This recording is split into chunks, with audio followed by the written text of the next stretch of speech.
Hello বন্ধুরা, আজ আমরা দেখতে চলেছি 2001 সালে রিলিজ হওয়া একটি অসাধারণ মুভি যার নাম শাওলিন সকার। এটি মূলত একটি অ্যাকশন কমেডি মুভি। এই মুভিটার অনেকগুলো ভিডিও ক্লিপ অনলাইনে প্রচন্ড ভাইরাল হয়েছে। এটা এমন একটা ফুটবল খেলার মুভি যেটা দেখলে আপনি বলবেন কিসের মেসি কিসের নেইমার, এই টিমের কাছে তো সবাই ফেল হয়ে যাবে। এই চাইনিজ মুভিতে কুমফুর মাধ্যমে এমন এক ফুটবল খেলা দেখানো হয়েছে যেটা সত্যি অস্থির লেভেলের। আর এটা মোটেও সিরিয়াস সিনেমা না, এটা পুরোপুরি ফ্যান্টাসি নির্ভর একটা কুমফু সিনেমা। এই মুভিটির প্রত্যেকটি চরিত্র এমনভাবে ফোটানো হয়েছে যে তাদের এক এক শক্তিশালী কিকে মাঠের মধ্যে পুরো ঘূর্ণিঝড়, টর্নেডো, হ্যারিকেনের মতো ঝড় শুরু হয়ে যায়। তাই আমি জোর দিয়ে বলতে পারি আপনি একটি অস্থির লেভেলের বিনোদন পেতে যাচ্ছেন।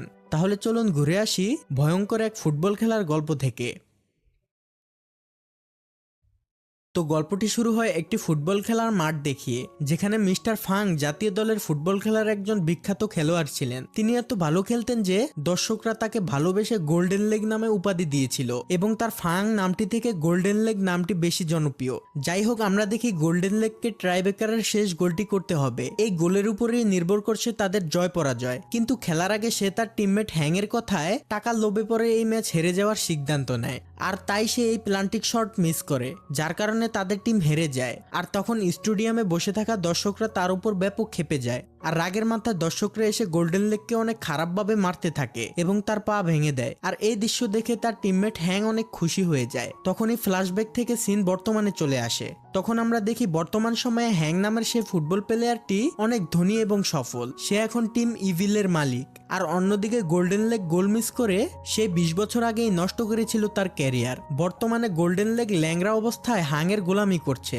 হাং গত 20 বছর ধরে গোল্ডেন লেগকে আশায় রেখেছে যে সে তাকে কোচ বানাবে। তো আজ যখন গোল্ডেন লেগ তাকে বলে আমি কোচ হতে চাই, আমি এখন পুরোপুরি রেডি, তখন হাং তাকে বলে আমার কোচের প্রয়োজন নেই। আর তুই কিভাবে ভাবিস তোর মতো ল্যাংড়াকে আমি আমার দলের কোচ বানাবো? তোর কাছে এখন একটা ভুঁড়ি ছাড়া আর কিছুই নেই। এগুলো বলে সে তাকে চলে যেতে বলে। তখন গোল্ডেন লেগ বলে আজ আমার এমন পরিস্থিতির জন্য তুমিই দায়ী। তুমি বলেছিলে ওই গোলটি যেন আমি না করি, কারণ তুমি আমাকে প্রমিস করেছিলে ওই গোলটি না করলে আমাকে একটি ভালো পজিশনে নিয়ে যাবে। তোমার কারণেই আমি আমার একটি পা হারিয়েছি। আর এই কথা শুনে হাং হাসতে হাসতে বলে তোর এসব কথা এখন আর কেউই বিশ্বাস করবে না। আর তাছাড়া সেদিন তোর পা আমার লোকেরাই ভেঙেছিল, কোনো দর্শকরা ভাঙেনি। তখন গোল্ডেন লেগ তার ভুল বুঝতে পারে এবং মন খারাপ করে সেখান থেকে চলে আসে। নিজের দুঃখ বলতে সে মাল পানি খেয়ে যেখানে সেখানে ঘুরে বেড়ায়। হঠাৎ একদিন রাস্তা দিয়ে যাওয়ার সময় সে টিভিতে ফুটবল খেলা দেখতে পায় এবং সে খেলাটি দাঁড়িয়ে দেখতে থাকে। তখন তার পেছন থেকে একজন বলে ওদের কিক মারার কৌশলটি ভুল, পায়ের জোর কম। তখন গোল্ডেন লেগ পিছনে তাকায় এবং একটি ছেলেকে দেখতে পায়